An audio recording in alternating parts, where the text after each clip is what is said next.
নমস্কাৰ। মই ইয়াৰ আগৰ ভিডিঅ'ত এটি কথা উল্লেখ কৰিছিলোঁ যে ৰাইট টু এডুকেশ্যন এক্ট মতে যি 25% দৰিদ্ৰ ডিছএডভান্টেজ গ্ৰুপৰ ষ্টুডেণ্টৰ কাৰণে ব্যক্তিগত বিদ্যালয়সমূহে ৰিজাৰ্ভেশ্যন ৰাখিব লাগে, তেওঁলোকক বিনামূলীয়াভাৱে অষ্টমমান শ্ৰেণীলৈকে পঢ়াব লাগে। এই ৰাইট টু এডুকেশ্যনৰ ছেকশ্যন 12 অসমত সঠিকভাৱে প্ৰয়োগ হৈ থকা নাই বুলি এটি NGOৰ ফালৰ পৰা PIL ফাইল কৰা হৈছিলে, PIL নাম্বাৰ 30/2023।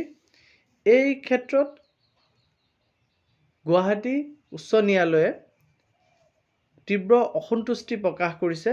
চৰকাৰখনে যি স্থিতি ল'ব লাগিছিল, যি পদক্ষেপ ল'ব লাগিছিল, সেই পদক্ষেপ গ্ৰহণ নকৰাৰ কাৰণে তীব্ৰ অসন্তুষ্টি প্ৰকাশ কৰিছে।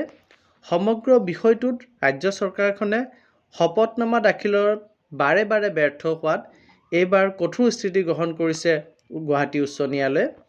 আনকি ৰাজ্যৰ ব্যক্তিগত খণ্ডৰ বিদ্যালয়সমূহৰ ক'ত কিমানজন দুখীয়া ছাত্ৰ ছাত্ৰীয়ে বিনামূলীয়াকৈ নামভৰ্তি কৰিলে তাৰ সবিশেষ তথ্য অহা 9 মে'ৰ ভিতৰত দাখিল কৰাৰ বাবেও নিৰ্দেশ দিছে আদালতে।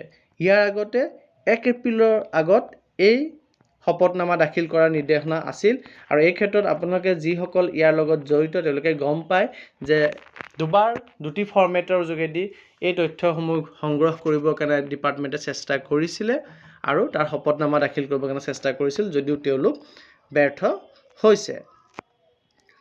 উল্লেখযোগ্য যে দীৰ্ঘদিন ধৰি এই সন্দৰ্ভত উচ্চ ন্যায়ালয়ত শুনানি অনুষ্ঠিত হৈ আছে, যদিও ৰাজ্য চৰকাৰখনে আজিলৈকে শপতনামা দাখিল কৰা নাই। আজি পঞ্চমবাৰৰ বাবেও শপতনামা দাখিলত ব্যৰ্থ হয় শিক্ষা বিভাগ। ইফালে চলিত বৰ্ষৰ নামভৰ্তিৰ প্ৰক্ৰিয়া অন্ত পৰাৰ পাছতো সমগ্ৰ বিষয়টোত ৰাজ্যৰ শিক্ষা বিভাগে নিৰ্লিপ্ত ভূমিকা গ্ৰহণ কৰাক লৈ অসন্তুষ্ট হৈ পৰিছে উচ্চ ন্যায়ালয়।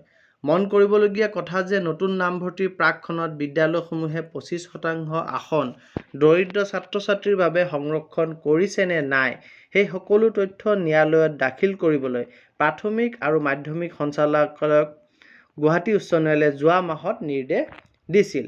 আনকি 1 এপ্ৰিলৰ ভিতৰত অনলাইন পৰ্টেলত এই সম্পৰ্কীয় সকলো তথ্য আপলোড কৰাৰো নিৰ্দেশ গুৱাহাটী হাইকোৰ্টে দিছিল।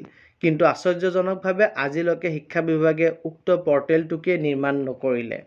মন কৰিবলগীয়া কথা যে উই ফৰ গুৱাহাটী নামৰ এক NGOয়ে দাখিল কৰা এখন আবেদনৰ শুনানি গ্ৰহণ কৰি উচ্চ ন্যায়ালয়ে পূৰ্বতে এই সন্দৰ্ভত কেতবোৰ নিৰ্দেশ দিয়াৰ লগতে ৰাজ্যৰ শিক্ষা বিভাগক ভৰ্ৎসনাও কৰিছিল।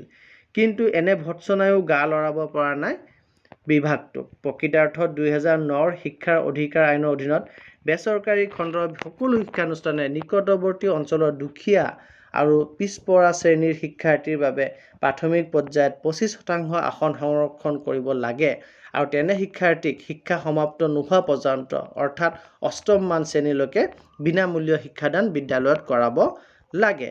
কিন্তু অসমত বাস্তৱত এই আইন ফুটুকাৰ ফেনত পৰিণত হৈছে। আনকি ন্যায়ালয়ৰ নিৰ্দেশনাও গা লৰাব পৰা নাই বিদ্যালয়সমূহৰ লগতে শিক্ষা বিভাগ তথা ৰাজ্য চৰকাৰক।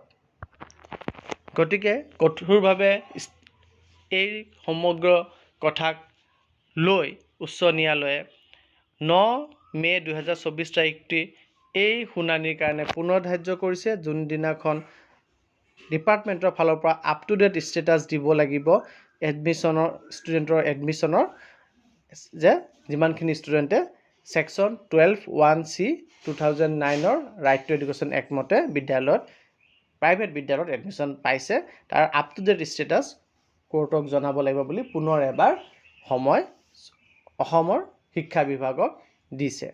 গতিকে ইনফৰ্মেশ্যনখিনি ইম্পৰ্টেণ্ট বুলি ভাবিলে কাইণ্ডলি শ্বেয়াৰ কৰিব। চেনেলটি যদি এতিয়াও ছাবস্ক্ৰাইব কৰা নাই কাইণ্ডলি ছাবস্ক্ৰাইব কৰিব। ধন্যবাদ।